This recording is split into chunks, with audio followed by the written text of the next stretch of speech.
ना चाची मंगलाचरण करिएगा। चरण स्क्रीन पे शेयर किया। स्क्रीन पे हाँ। पेज नंबर कौन सा है? 9 नंबर पेज। 9 नंबर ना। हाँ। मोक्ष मार्गस्य नेतारं भेत्तारं कर्म भूभृताम् ज्ञातारं विश्वतत्त्वानां वन्दे तद्गुणलब्धये वन्दे तद्गुणलब्धये। मोक्ष मार्ग के नेता एवं कर्म पर्वतों के भेदक और विश्व के सब तत्वों के ज्ञायक चेतन संवेदक सद्गुण आप समान प्राप्त हो यही भावना भाकर देव विनय पूर्वक करूं वंदना बारंबार जिनेश्वर देव बारंबार जिनेश्वर देव। तत्वार्थ सूत्र नामक के महाशास्त्र है और इसके पहले अध्याय की चर्चा हम कर रहे हैं। 3 सूत्रों की चर्चा हुई थी। चौथा सूत्र मैंने आपको बोलना बताया था। तो अभी आप लोग सूत्र पाठ करेंगे। तीसरा और चौथा 2 सूत्र बोलेंगे सभी लोग। मैं बोल रही हूँ एक बार। तन निसर्गादधिगमाद्वा तन निसर्गादधिगमाद्वा जीवा जीवाश्रव बंध संवर निर्जरा मोक्षास तत्वम। नाम है केवल 7 तत्वों के। जीव, अजीव, आश्रव, तो इन तीनों में संधि हुई है, तो जीवा जीवाश्रव, बंध, संवर, निर्जरा और मोक्षः यानी मोक्ष। ये तत्वम, ये तत्व है। तो वो मोक्षः का जो विसर्ग है उसका आधा स बना है। तो जब अपन बोलेंगे तो मोक्षास तक बोलेंगे। मोक्षास त नहीं बोलेंगे। मोक्षास तत्वम, त को तत्वम के साथ जोड़ना है, मोक्षा के साथ त को नहीं जोड़ना है। जीवा जीवाश्रव बंध संवर निर्जरा मोक्षास तत्वम। ठीक है, ये 2 सूत्र सभी लोग बोलेंगे। बोलिए जी। तत्वार्थ सूत्र नामक महाशास्त्र है आचार्य उमा स्वामी द्वारा रचित और इसके अंतर्गत मोक्ष के मार्ग की चर्चा। संसार दुखों से दुखी जीव है और उसको दुखों से छूटने का उपाय चाहिए। तो दुखों से छूटने का क्या उपाय बताया है? दुखों से छूटने का उपाय बताया है सम्यक दर्शन ज्ञान चारित्र। ये दुखों से छूटने का उपाय है और कोई उपाय नहीं है। सर्दी में स्वेटर पहन लेना, हीटर चला लेना, ये दुखों से छूटने का उपाय नहीं है। वास्तव में दुखों से छूटने का उपाय सम्यक दर्शन ज्ञान चारित्र, ये मोक्ष मार्ग, मुक्ति का मार्ग, दुखों से छूटने का उपाय है। तो वो सम्यक दर्शन क्या है? तो उसका स्वरूप बताया, तत्वार्थ श्रद्धानम सम्यक दर्शनम। ये सम्यक दर्शन कैसे होता है, किस प्रकार से होता है? तो उसके 2 तरह से बताए, एक निसर्ग से और एक अधिगम से। एक निसर्गज होता है, एक अधिगमज होता है। ये किसी सम्यक दर्शन को निसर्गज कहना अथवा अधिगमज कहना, क्या ये 100% सही है या किसी मुख्यता से कहा गया है? मुख्यता से कहा गया है। किसकी मुख्यता से कहा गया है? किसी सम्यक दर्शन को अधिगमज कह रहे हैं या निसर्गज कह रहे हैं? ये किसकी मुख्यता से कहा जा रहा है?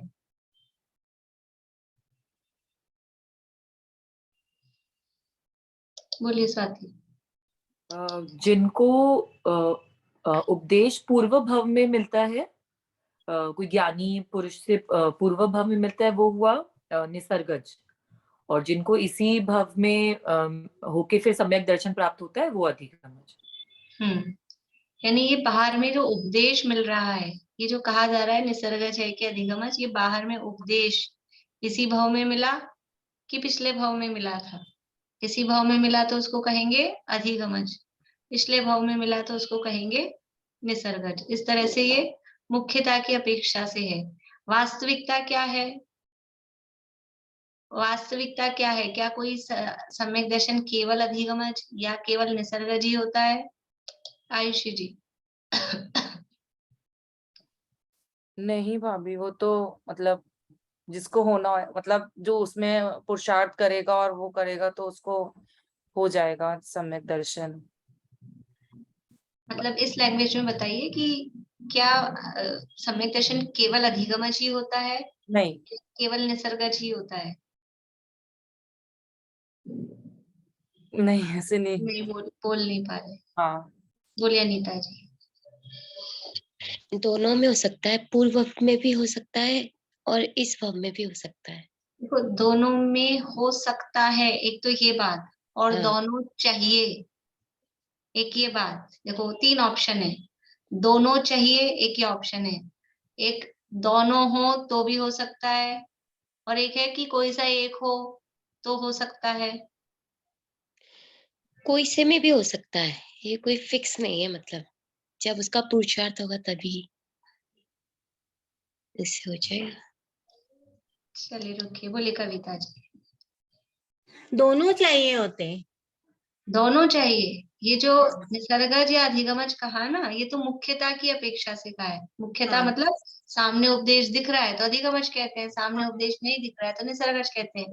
लेकिन दोनों में हो सकता है, हो सकता में तो एक ऑप्शन हो गया, हाँ, दोनों ही चाहिए। दोनों चाहिए। अधिगमज यानी अधिगम भी चाहिए, मतलब वो पिछले भाव में मिला ना, ज्ञान तो चाहिए, उपदेश तो चाहिए, चाहे इस हाँ, भाव में हो चाहे पिछले भाव में हो, लेकिन उपदेश तो चाहिए। तो बिल्कुल। अधिगम भी चाहिए, और जब होता है तब जीव खुद ही पुरुषार्थ करता है अपनी योग्यता से ही, इसलिए निसर्ग भी होता है। तो वास्तव में तो जो सम्यक दर्शन होता है वो दोनों तरह का सम्यक दर्शन एक साथ ही होता है, चाहे निसर्गज कहो, निसर्गज और अधिगमज दोनों ही जो प्रक्रिया है वो दोनों कंपलसरी है।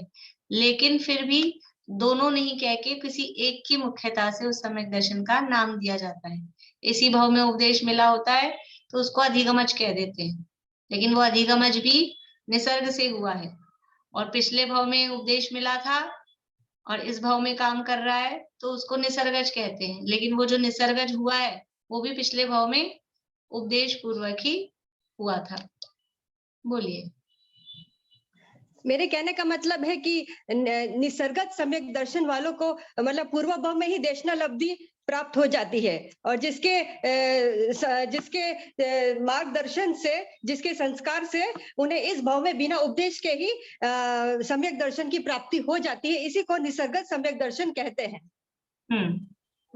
यही बात है। हाँ, और जिनको मतलब जैसे महान विद्वानों से या जैसे शास्त्रों से या फिर महात्माओं से उपदेश की प्राप्ति होती है, और उसी से सम्यक दर्शन की उपदेश मिलता है, उसी से सम्यक दर्शन की प्राप्ति होती है, उसे अधिगमत सम्यक दर्शन कहते हैं। देखिए, अधिगमत सम्यक दर्शन में मतलब इस भाव में उपदेश सुनना, कर्ण इंद्रिय का विषय बनना वो कंपलसरी है, अकेला शास्त्र से नहीं। शास्त्र से तो पढ़ के पहले सुना हुआ हो वो काम देगा, लेकिन इस भाव में, मतलब इस भाव में या पिछले भाव में सुना हुआ होना चाहिए। देशनालब्धि का मतलब है कानों में वो पड़ी हो, कानों के माध्यम से सुना गया हो, अकेला आंखों से पढ़ना नहीं। तो शास्त्र उसमें निमित्त होते हैं, लेकिन शास्त्र के साथ में आगे पीछे कभी उपदेश मिला होना चाहिए, ठीक है, तभी वो देशनालब्धि रूप में बनता है। तो ये सम्यक दर्शन के निमित्त की अपेक्षा से दो भेद किए, बाहर में क्या निमित्त है उस अपेक्षा से सम्यक दर्शन दो प्रकार का कहा, निसर्गज और अधिगमज। अब मूल में जो बात चल रही थी कि तत्वार्थ श्रद्धानम सम्यक दर्शनम, तो वो तत्वार्थ कौन कौन से हैं वो यहाँ चौथे सूत्र में कहा गया है। बोलिए। ये पूछ रही थी मैं, जैसे अधिगमत जो है, अगर उसमें मेरे को इसी भाव में देशना भी मिली और इसी भाव में मैंने लाभ भी लिया और मेरे को सम्यक दर्शन ज्ञान हो गया, तो फिर उसमें ये क्या कहते हैं, उसकी कहाँ जरूरत पड़ती है अपने को निसर्गज की? वो जो आपने सम्यक दर्शन किया ना, निसर्ग का हाँ। मतलब है स्वभाव से, तो वो सम्यक दर्शन बिना अपने पुरुषार्थ के किया क्या, अपने स्वभाव के अवलंबन के बिना किया क्या, अकेला उपदेश से हो गया? उपदेश मिला और उन्होंने आप में सम्यक दर्शन डाल दिया, ऐसा तो नहीं होगा ना। मतलब इसका मतलब कि 2 भाव तो चाहिए ही चाहिए सम्यक दर्शन के लिए, आप हिसाब से? नहीं, 2 भाव नहीं चाहिए ना, इस भाव में उपदेश मिला और इसी, जैसे समझ लीजिए शेर है भाई रोगान का जी, उसको मुनिराजों ने उपदेश दिया और उसी समय उसने वो उपदेश मिला, वो हुआ उसका अधिगम, वो उसको ज्ञान मिला, और फिर उस समय उसने खुद ने अंदर में आत्मा में उपयोग लगा के ये जो पुरुषार्थ किया, अपने स्वभाव को प्रकट किया, ये उसका हुआ निसर्गपना। निसर्ग का मतलब है अपने स्वभाव से। तो सम्यक दर्शन किस में होगा? किसी एक इंद्रिय को उपदेश दे मुनिराज, तो वो सम्यक दर्शन प्रकट कर लेगा क्या? कि उसमें स्वभाव ही नहीं है अभी। 2 इंद्रिय को दें, मक्खी मच्छर को दें, असैनी तक के जीव, उनमें अभी सम्यक दर्शन प्रकट करने की योग्यता नहीं है। किसी जड़ अचेतन पुद्गल को उपदेश दें, तो क्या वो सम्यक दर्शन प्राप्त कर लेगा? कि उपदेश से होता है अधिगमज। तो ऐसे नहीं होगा, उसमें खुद की योग्यता होनी चाहिए। तो वो योग्यता भी अपनी होती है, उपदेश तो बाहर में निमित्त होता है। मतलब उपदेश योग्यता जो है वो पूर्व संस्कार से आ रहा है, सर्गज हो गया। योग्यता पूर्व संस्कार से नहीं, योग्यता तो अपनी शक्ति है, अपना स्वभाव, वो तो है ही। योग्यता तो शक्ति है, वो इसी भाव में, मतलब वो तो प्रकट करनी है बस। तो वो उपदेश सुनकर वो योग्यता प्रकट हो जाती है। वो योग्यता उपदेश सुना तो या तो तत्काल ही प्रकट हो जाए, तो उसको अधिगमज कह देंगे, और उपदेश अभी सुना लेकिन वो योग्यता हम प्रकट नहीं कर पाए और फिर वो बाद में जाके की अगले भाव में, तो फिर उसको निसर्गज कह देंगे। चाहिए दोनों। योग्यता तो खुद की होगी काम करने की। जैसे वो उदाहरण लिया था ना क्लास ज्वाइन करने का, मान लीजिए कि किसी को कहा आप क्लास ज्वाइन करो, क्लास ज्वाइन करो, अभी अपन ने कह दिया और अभी नहीं करा ज्वाइन, और फिर 2-4 महीने बाद, कभी किसी को 2-4 साल बाद फिर उनकी योग्यता जगती है, फिर वो ज्वाइन करते हैं। कुछ लोग ऐसे होते हैं कि इन्होंने मुझे इतने साल पहले कहा था, तब मैंने नहीं किया, अब मुझे रुचि आई है करने की, पढ़ना सुनना। लोग तो प्रेरणा देते ही रहते हैं ना जब कोई मिलता है तो, लेकिन जब जीव में अंदर से योग्यता खुद की आती है तब वो पढ़ने सुनने सीखने समझने लगता है। तो वो योग्यता तो अंदर की ही काम देती है, वास्तव में तो अंदर का उपादान, उससे ही काम होता है। उपदेश है वो तो केवल निमित्त है, तो वो निमित्त भी होता है काम जब होता है तो, लेकिन वो निमित्त अभी यहाँ जो 2 भेद कहे हैं, ये बाहरी निमित्त को देख के, अगर सामने साक्षात उपदेश दिख रहा है तो उसको अधिगमज कह देते हैं, और साक्षात अभी उपदेश नहीं दिख रहा है तो फिर उसको निसर्गज कह देते हैं। बस इतना है।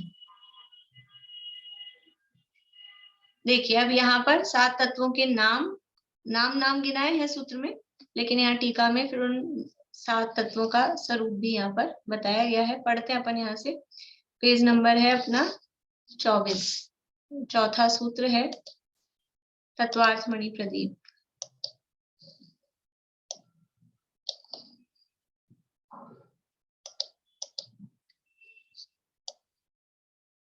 दूसरे सूत्र में तत्वार्थ श्रद्धांत को सम्यक दर्शन कहा था, अतः यह प्रश्न उठना स्वाभाविक ही है कि तत्वार्थ कितने प्रकार के होते हैं और वे कौन कौन हैं। उक्त प्रश्न के उत्तर में कहते हैं, जीवा जीवाश्रव बंध संवर निर्जरा मोक्षास तत्वम। संधि विच्छेद मैंने आपको बताया था पहले भी, अभी भी देख लीजिए। जीव, अजीव, आश्रव, ये 3 शब्द हैं, इन 3 की संधि हुई है जीव और अजीव, तो व और अ मिलके वा बन गया जीवा, और फिर इधर अजीव और आश्रव, तो अजीव का व और आश्रव का आ, वो मिलके भी व में आ की मात्रा बन गई, तो जीवा जीवाश्रव बंध संवर निर्जरा, और फिर शब्द है मोक्षाहा, मोक्षाहा विसर्ग है, तो जब संधि करते हैं तो उस विसर्ग का बन जाता है आधा स, तो ये आधा से आ गया यहाँ पर। जीवा जीवाश्रव बंध संवर निर्जरा मोक्षास तत्वम, यानी जीव अजीव आश्रव बंध संवर निर्जरा और मोक्ष, ये तत्व हैं, 7 हैं इसलिए 7 तत्व हैं। ये सूत्र का सामान्य से अर्थ है। यद्यपि पुण्य और पाप तत्व आश्रव व बंध में शामिल हैं, तथापि उनका पृथक से उल्लेख करें तो इन्हें मिलाकर 9 प्रकार के हो जाते हैं। जो पुण्य और पाप हैं ये आश्रव और बंध के ही विशेष हैं, यानी उसी के भेद हैं, उसी में शामिल होते हैं।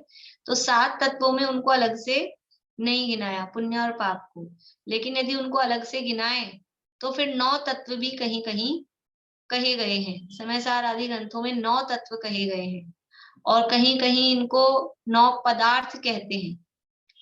तो चाहे 9 पदार्थ कहो, चाहे 9 तत्व कहो, चाहे 7 तत्व कहो, उसमें कोई खास अंतर नहीं है। जहाँ अंतर है, जहाँ करते हैं वहां करते हैं, पर अभी यहाँ सामान्य रूप से उनमें अंतर नहीं है।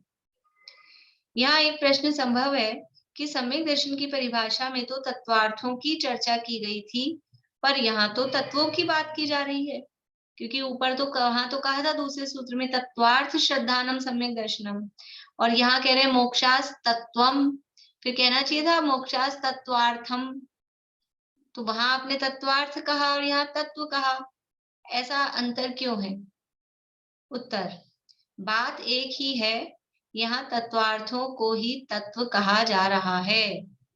पूर्व में हम यह स्पष्ट कर चुके हैं कि चाहे हम तत्व कहें, चाहे अर्थ कहें या फिर तत्वार्थ कहें, इस प्रकरण में तीनों का अर्थ एक ही समझना चाहिए। हम कभी तत्व कहेंगे, कभी अर्थ कहेंगे या पदार्थ कहेंगे या तत्वार्थ कहेंगे, लेकिन तीनों का अर्थ एक ही है।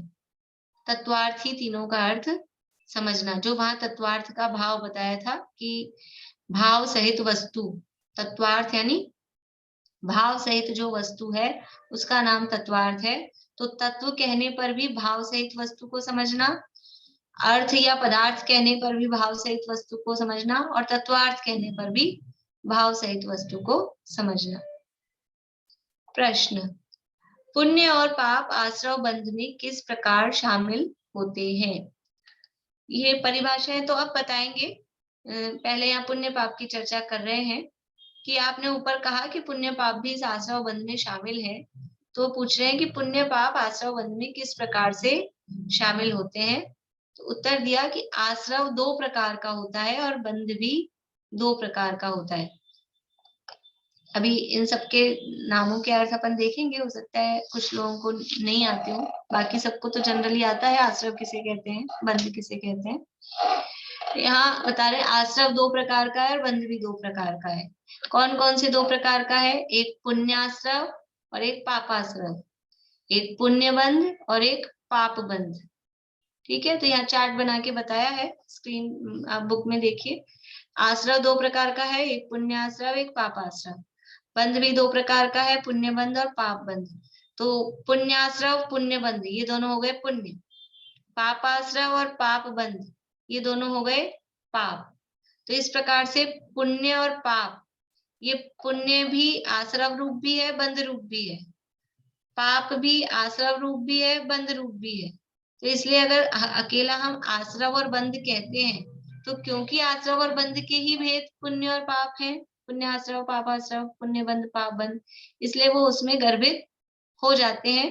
तो जब हम 7 तत्व कहेंगे तो अकेला आश्रव बंध कहेंगे, उसमें पुण्य आश्रव पुण्य बंध पाप आश्रव पाप बंध वो उसमें गर्भित इंक्लूड समझना। और जब हम 9 करके कहेंगे, 9 पदार्थ या 9 तत्व, तो अलग अलग कहेंगे ही, जीव अजीव पुण्य पाप आश्रव बंध संवरण निद्रा मोक्ष, तब अलग अलग कहेंगे, तब तो अलग अलग दिखेगा ही।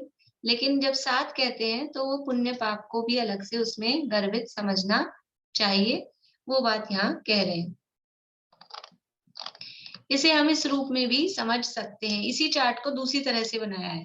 पहले तो आश्रव के भेद किए थे, आश्रव और बंध के, पुण्य और पाप रूप। अब यहाँ पुण्य और पाप के भेद कर रहे हैं। तो पुण्य 2 प्रकार का हो गया, एक पुण्य आश्रव एक पुण्य बंध। पाप 2 प्रकार का हो गया, एक पापाश्रव और पाप बंध। तो पुण्याश्रव और पापाश्रव ये हो गए आश्रव, पुण्य बंध और पाप बंध ये हो गए बंध। उसी चीज को दूसरी तरह से कहा है, बात एक ही है।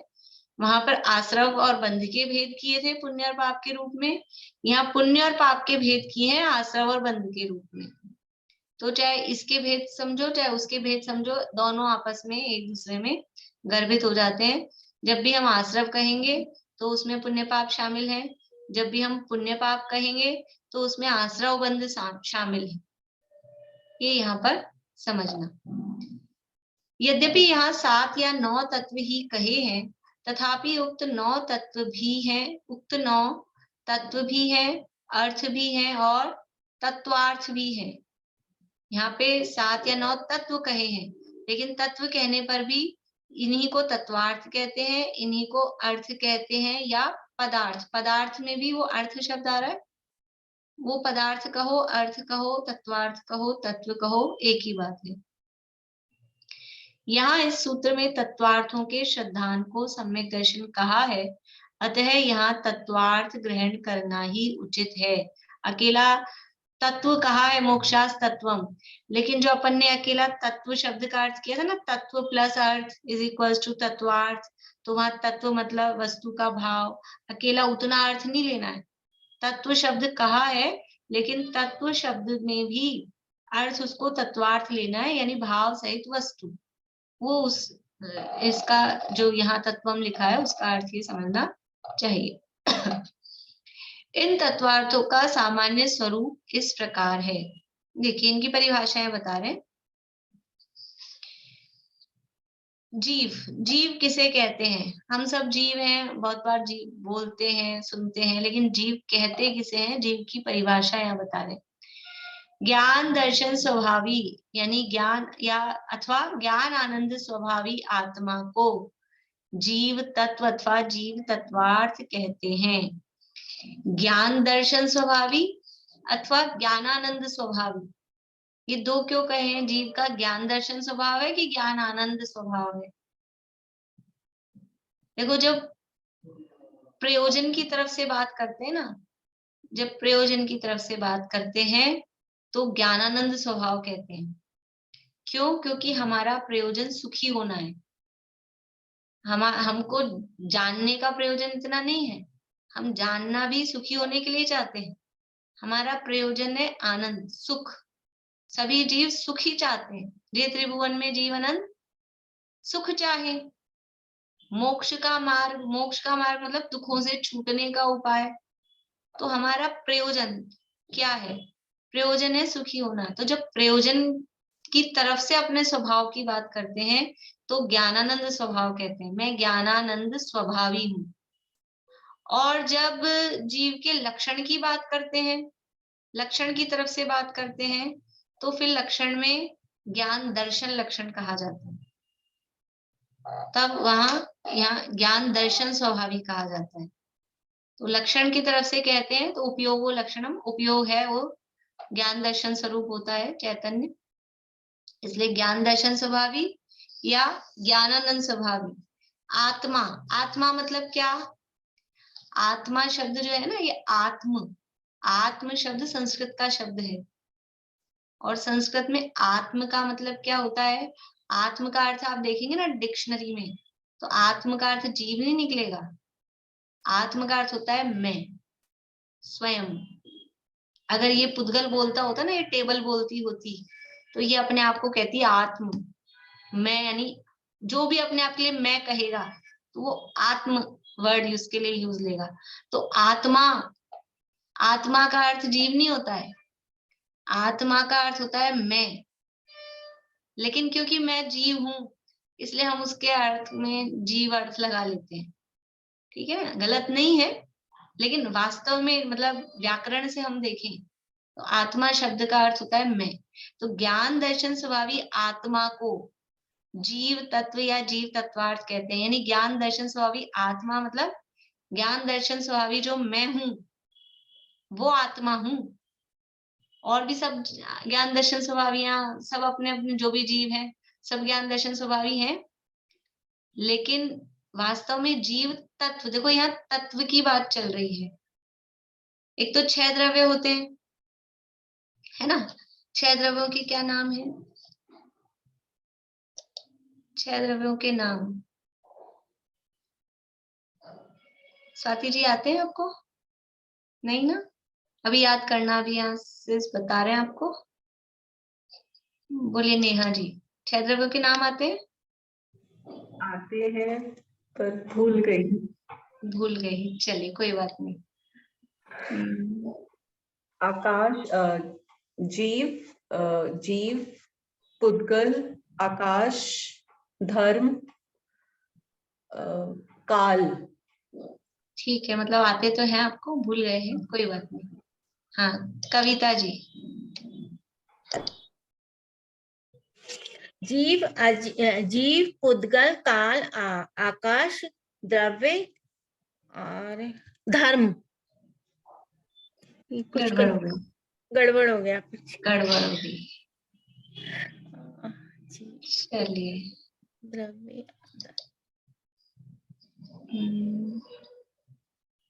रीना जी बोलिए। जीव, अजीव, या पुद्गल क्या लो। चलिए, धर्म अधर्म, धर्म अधर्म, काल। बोलिए अनीता जी। जीव, पुद्गल, धर्म, ऐतरम, आकाश और काल। बढ़िया। देखिए कितनी गड़बड़ है अभी अपने में, एक एक का। अभी तो मैंने कुछ लोगों से पूछे हैं।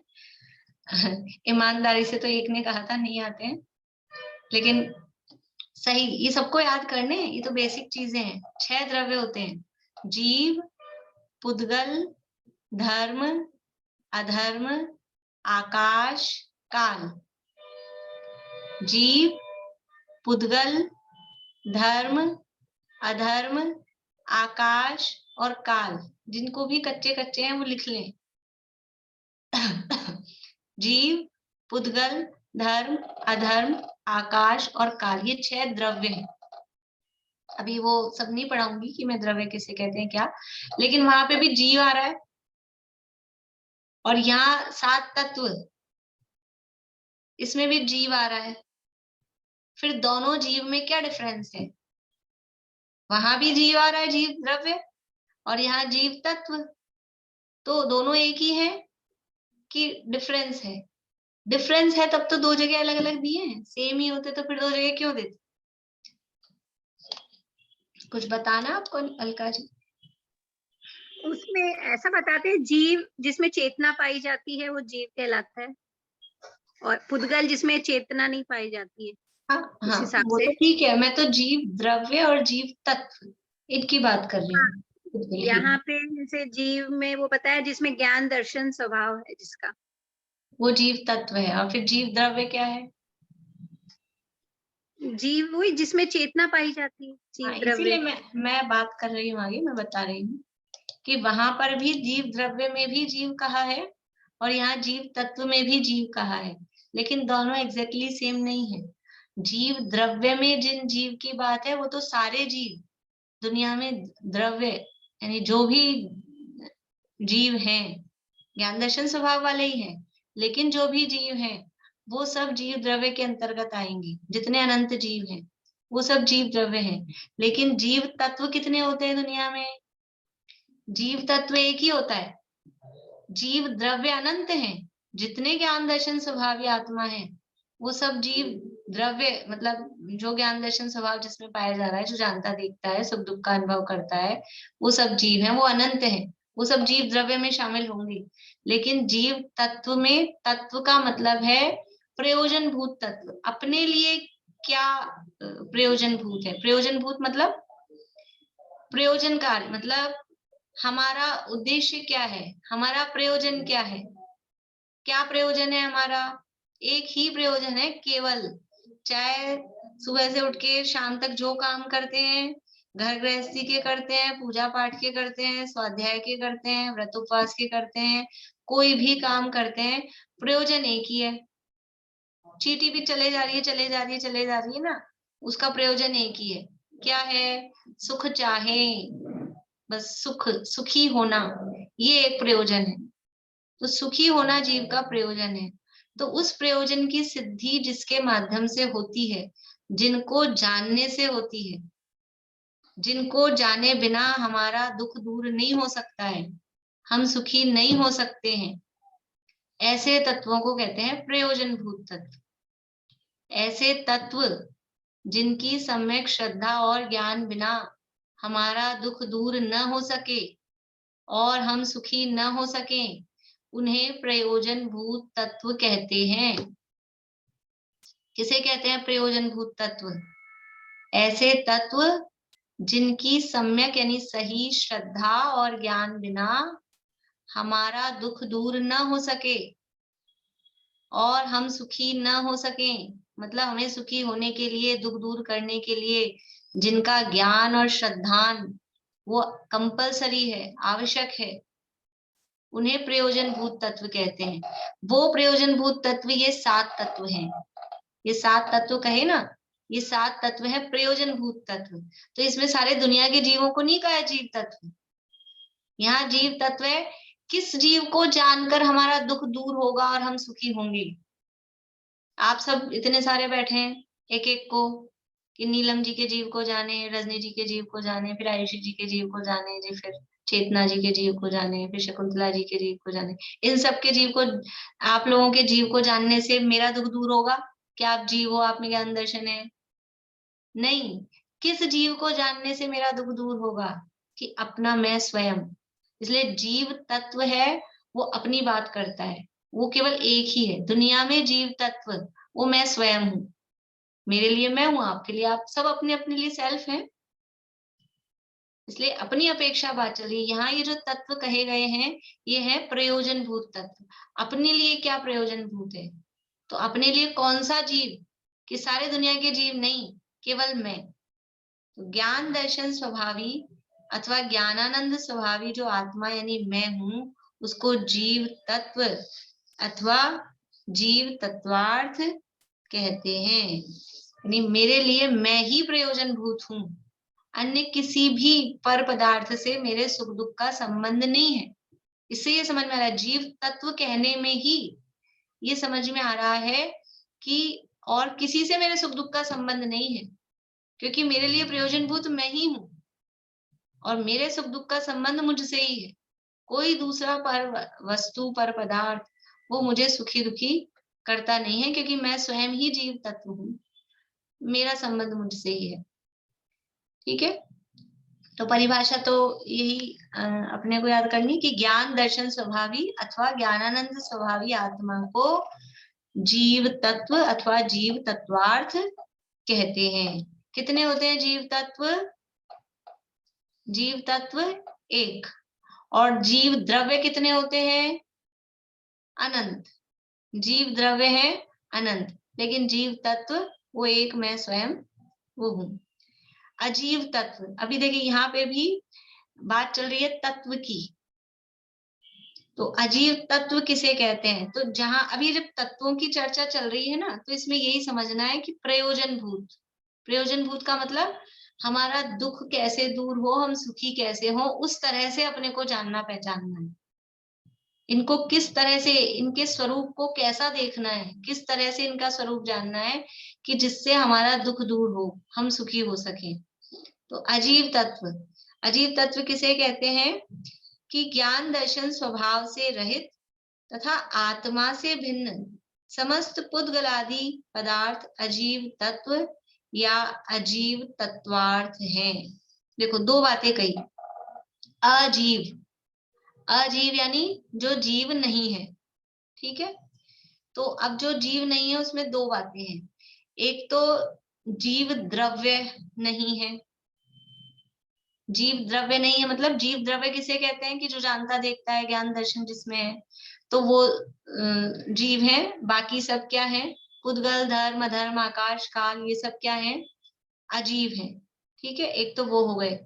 और दूसरा लेना जीव तत्व नहीं है। समझ में आ रही है? देखो फिर से बताती हूँ।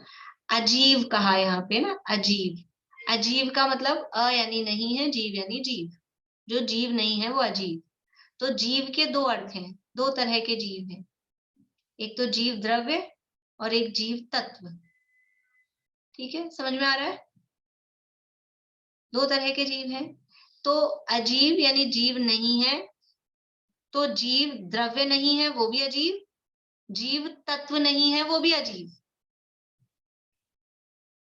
जो जीव द्रव्य नहीं है वो भी अजीव। तो जीव द्रव्य क्या क्या नहीं है? पुद्गल धर्म धर्म आकाश काल ये जीव द्रव्य नहीं है, तो पुद्गल धर्म धर्म आकाश काल वो अजीव है, ये तो सबको समझ में आता ही है, दिक्कत नहीं है। और जो जीव तत्व नहीं है वो भी अजीव। तो जीव तत्व क्या नहीं है? जीव तत्व तो अकेला मैं हूं। अब मेरे अलावा भले ही उनका नाम जीव हो दुनिया में, जो जीव द्रव्य हैं बाकी के, वो भी सब क्या हो गए? वो भी सब क्या हो गए? अजीव। पुद्गल नहीं कह रहे उनको, लेकिन अजीव तत्व हैं, क्योंकि जीव तत्व तो एक ही है ना, जीव तत्व तो एक ही है। तो जो जीव तत्व है उसको छोड़ के बाकी सब क्या हो जाते हैं? अजीव। जैसे जीव द्रव्य को छोड़ के बाकी के पांचों द्रव्य को हम क्या बोलते हैं? अजीव द्रव्य हैं। जीव द्रव्य को अलग किया तो बाकी के पांचों को एक कैटेगरी में डाल दिया, अजीव द्रव्य। ऐसे ही जीव तत्व को अलग निकाल लो तो बाकी के सब क्या हो गए? वो सब हो गए अजीव।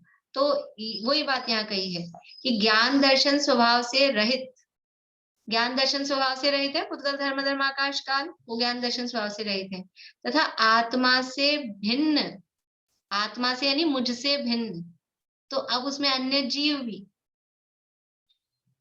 ज्ञान दर्शन स्वभाव से रहित तथा आत्मा से भिन्न समस्त पुद्गलादि पदार्थ, तो पुद्गल धर्म धर्म आकाश काल और अन्य जीव भी वो सब अजीव तत्व या अजीव तत्वार्थ हैं। लेकिन अभी यहाँ बात चल रही है प्रयोजनभूत तत्वों की, ठीक है। तो अब दुनिया में किस किस को अपन अजीब देखने जाए? धर्म धर्म आकाश काल, ये तो दिखते ही नहीं है ना। इसमें तो अपने को कोई ज्यादा इंटरफेयर उसका होता नहीं है, उनसे ज्यादा मतलब नहीं है। और भी बहुत सारे अजीब ये पुद्गल अपने को दिखते हैं बाहर में, अपने घर के बाहर, और भी उनसे भी ज्यादा मतलब नहीं है। देखो अजीव तत्व कहने का मतलब क्या है, उनको अजीब क्यों कहा है? कि जो अपने निकट संबंध में जीव तत्व से भिन्न ऐसे अन्य पदार्थ, अन्य द्रव्य जो हमारे संपर्क में है, जैसे कि हमारे संपर्क में क्या रहता है जीव के अलावा सबसे क्लोज? ये शरीर है ना, ये शरीर रहता है।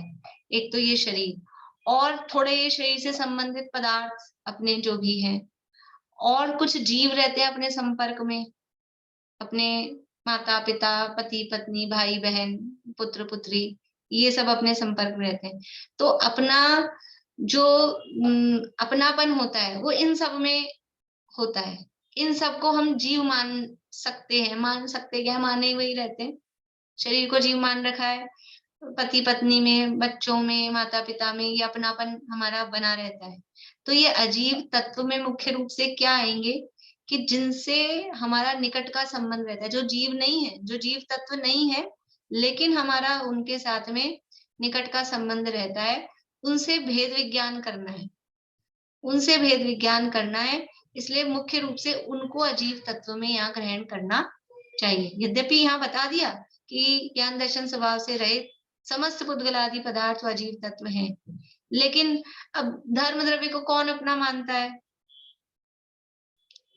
ऐसा कोई इस तरह से नहीं मानता। या और दुनिया में बाहर में दूसरी दूसरी चीजें हैं, समझ लीजिए ताजमहल को कौन अपना मानता है? वो तो भिन्न ही है, लेकिन अपने घर को अपना मानते हैं, ये मेरा घर है। और दुनिया में दूसरों के माता पिता हैं, बच्चे, उनको कौन अपना मानता है? लेकिन अपने माता पिता, अपने बच्चे, ये मेरे हैं।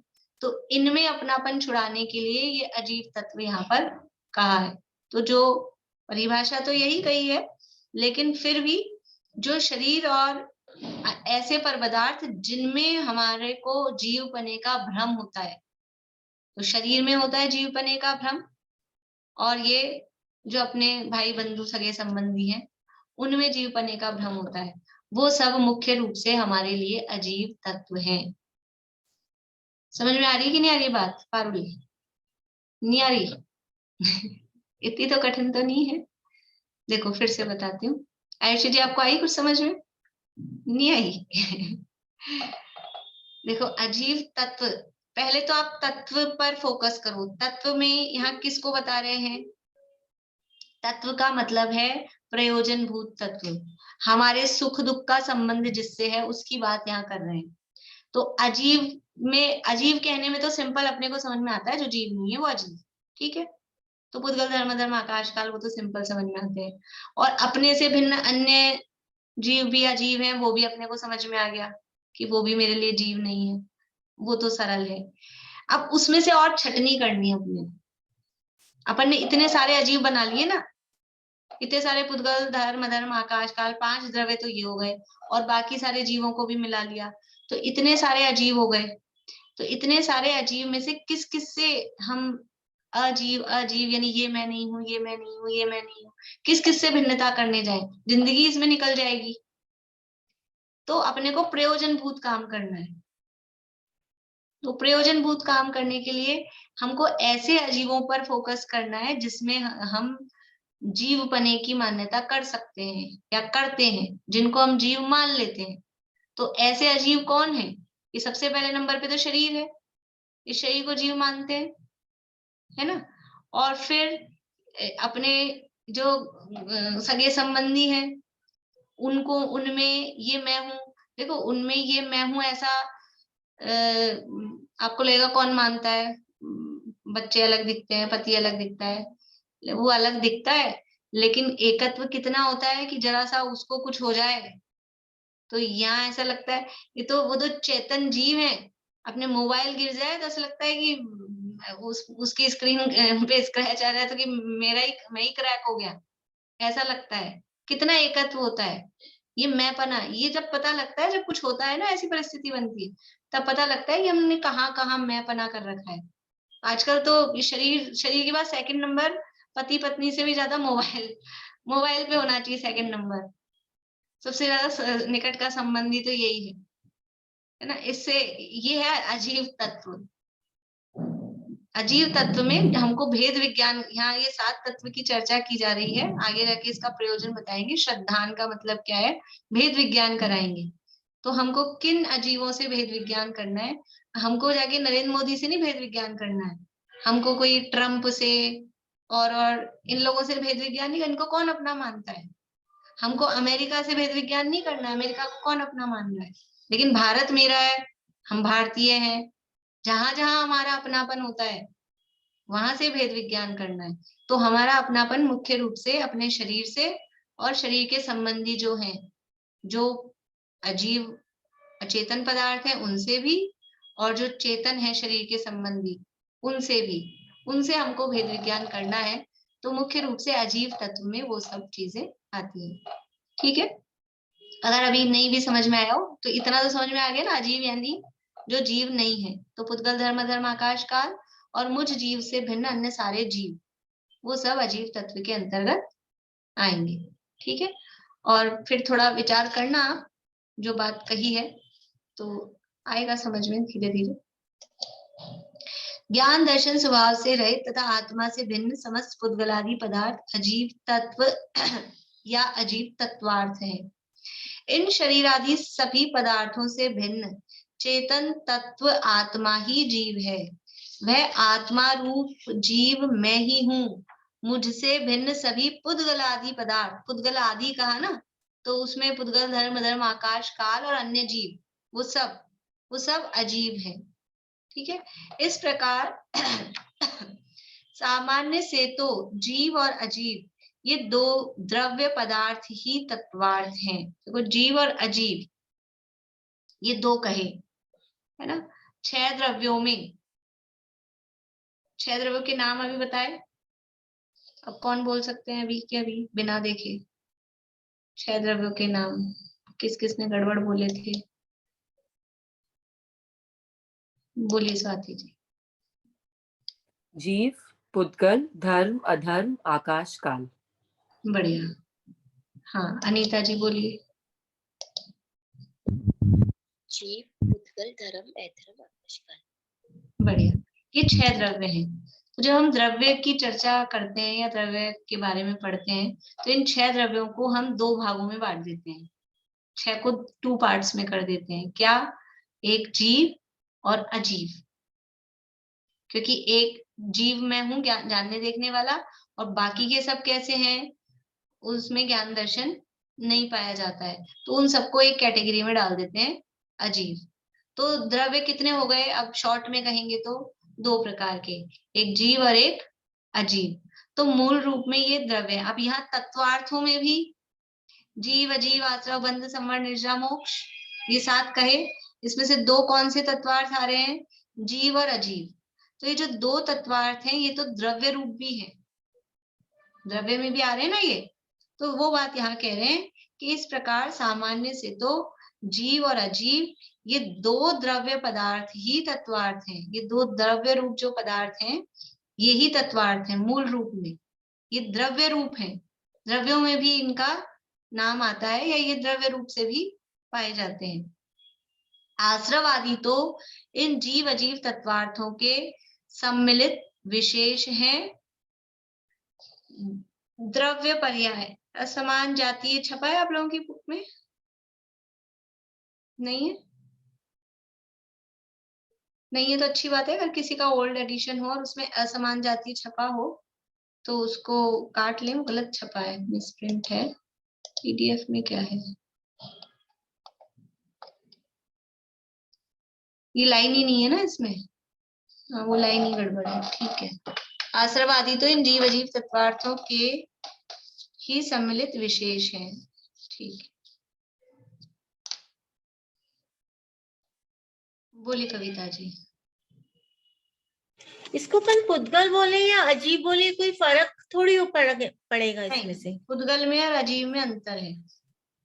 पुद्गल है एक द्रव्य जिसमें स्पर्श रस गंध वर्ण पाया जाता है, और अजीब में 5 द्रव्य आ रहे हैं। पुद्गल धर्म धर्म आकाश काल ये 5। अजीब है वो व्यापक है, बड़ा है। अजीब में 5 शामिल है, पुद्गल अकेला 1, ठीक है। इसलिए पुद्गल अलग चीज है, अजीब कहना वो अलग है। लेकिन हम लोग सामान्य रूप से पुद्गल को भी अजीब कह देते हैं, ये तो अजीब है, अजीब है। अजीब है तो सही बात है, अजीब है, लेकिन अकेला पुद्गल ही अजीब नहीं है। पुद्गल के अलावा और भी द्रव्य हैं वो अजीब है, ठीक।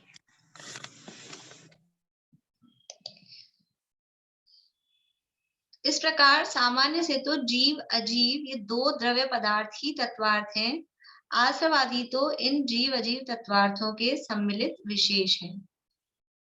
तत्वार्थ 2 प्रकार के होते हैं, द्रव्य तत्वार्थ और पर्याय तत्वार्थ।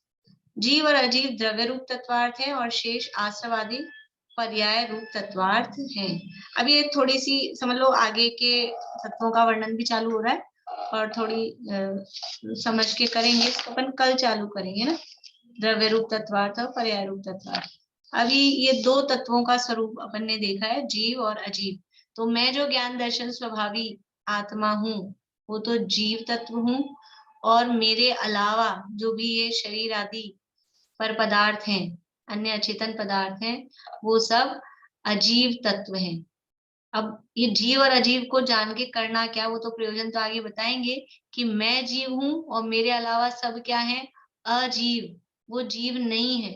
तो मैं को सुखी होना है तो मुझे किस में अपनापन करना पड़ेगा, कि जो मैं हूं उसमें। तो मैं जीव हूं और मेरे से भिन्न अन्य सब पदार्थ जो अजीव है वो मुझसे भिन्न है। ऐसा भेद ज्ञान यहाँ पे इससे बताएंगे। शेष चर्चा अपन कल करेंगे। बोलिए दीपिका जी। इसका मतलब ये हुआ कि सिर्फ मैं जीव, बाकी सब अजीव, चाहे वो जीव द्रव्य कोई से भी हो, वो सब अजीव। मतलब हाँ। टोटल गणित ये कब कहना, ये अपने प्रयोजन की तरफ से। जब ऐसा नहीं आप एक दूसरे को कहो कि आप तो अजीब हो जी, आप तो अजीब हो। जब तत्व की ऐसा बात नहीं। करेंगे हाँ तब सिर्फ मैं जीव, हाँ बाकी सब अजीब। हाँ वो जब बिल्कुल। कंसंट्रेशन खुद की तरफ करना है, टोटल हाँ गणित। हाँ भाभी ये तो तत्व हो गए, फिर हम्म। जो है मतलब जो अपने से जुड़े हुए हैं, जिनमें अपना ममत्व है, मतलब जिन्हें अपन अपना कहते हैं, वो सब प्रयोजन भूत अजीब हुए। हाँ, वो प्रयोजन भूत तत्वों में अजीब तत्व, अजीब तत्व है। प्रयोजन भूत अजीब मतलब अजीब तत्व है। तत्व शब्द में ही प्रयोजन भूत पना आ रहा है। तत्व शब्द जो हम कह रहे हैं उसी में ही आ रहा है कि हमारे प्रयोजन भूत है। नहीं, अपन ने अभी 2 डिवाइड करे ना, एक में तो पूरा पूरा हाँ। अजीब ले लिया, एक में अपन ने सिर्फ अपने आसपास की चीजें ली जिनमें अपन अपना। हाँ, उसको प्रयोजन भूत अजीब कह सकते हैं, पर ऐसा वर्ड मिलेगा नहीं शास्त्रों में, वो क्योंकि तत्व शब्द में ही प्रयोजन। हाँ, पर समझने के लिए समझ सकते हैं ऐसा। बोलिए स्वाति। मैम जैसे इसमें कहा ना कि एक भाव में सम्यक दर्शन हो सकता है, तो एक्चुअल में मतलब हो सकता है सम्यक, मतलब इतना कुछ है, मतलब ये तो ऐसा लग रहा है कि बिल्कुल बिल्कुल हो सकता है, बस जरूरत केवल इसकी, अपने को क्या विश्वास ही नहीं होता कि मुझे हो सकता है। अपन सोचते हैं कि बातें कर रहे हैं तो पता नहीं किसी को होगा, बड़े महापुरुष को, अपन तो ऐसे ही हाँ। तुच्छ प्राणी ऐसा समझते हैं। वो शेर ये सोचता तो कर पाता क्या? शेर कर लेता है, चूहा कर लेता है, हाथी कर लेता है, चिड़िया कबूतर कर लेते हैं, गिद्ध पक्षी, गिद्ध की पता है ना आपको, वो जटायु पक्षी, सम्यक दर्शन पंचम गुण स्थान प्राप्त कर लिया। तो ऐसा अपन को क्या है कि विश्वास ही नहीं होता, विश्वास का नाम ही तो सम्यक दर्शन है, हमको विश्वास ही नहीं होता। मैम हम ऐसे विश्वास सुन के करें, लग रहा है कि काफी लेट स्टार्ट किए हैं जानना। आपको हो सकता है बहुत मतलब आप ये नहीं, मतलब बल्कि जो नया नया होता है ना, जिसने अभी चालू किया है, तो उसका रुचि तीव्र होती है, उसका पुरुषार्थ तीव्र होता है। यदि वो करे, बहुत दिनों के सुने सुने तो अभ्यास ही हो जाते हैं, आते तो कहते ही हैं रोज हो जाएगा। लेकिन जो नया नया आता है ना, और उसको ये तत्व की बात समझ में आए, भेद विज्ञान की बात समझ में आए, कुछ संसार में असारता दिखे, वो जल्दी कर सकता है। इसमें कोई आगे पीछे का कोई ऐसा नहीं है, जो पहले आएगा वो पहले पाएगा, ऐसा कोई वो नहीं है यहाँ पे। कौन कर लेगा डिपेंड उस पे करता है। तो हम कब अपने स्वभाव का विचार करके हम बैठ जाएं और कर लें, कर सकते हैं, हो सकता है, अभी हो सकता है। राजा श्रेणी को भी तो मिथ्या दर्शन एक ही भाव में हुआ था। राजा श्रेणिक को, अब वो पिछले तो भवों नरक का, बंद, सातों नरक का बंद किया उस टाइम तो मिथ्या दृष्टि था। नहीं मिथ्या दृष्टि हो, हाँ वैसे तो वो उस समय तो मिथ्या दृष्टि थे ही, लेकिन फिर उसी भाव में तो सम्यक दर्शन हुआ उस। हाँ इस हिसाब से कह सकते हैं, मतलब अनादि मिथ्या दृष्टि थे कि नहीं थे ये तो नहीं पता, पर वो उसी भाव में हुआ। उस समय तो मिथ्या दृष्टि थे ही, जब सातवें नरक का बंद किया तब तक तो बिल्कुल। चलिए जिनवाणी स्थिति बोलेंगे। कौन करेंगे जिनवाणी स्थिति? बोलिए रश्मि जी, आप बोलिए।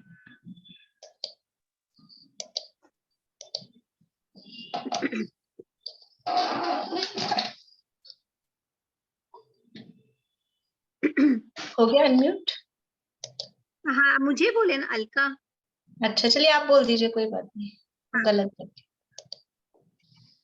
या जग मंदिर में अनिवार, अज्ञान अंधेर छयो अति भारी, श्री जिनकी धुनि दीप शिखा सम, जो नहीं होत प्रकाशन हारी, तो किस भांति पदार्थ पाती, कहाँ लहते रहते अविचारी, या विधि संत कहे धनी है जिन वैन बड़े उपकारी।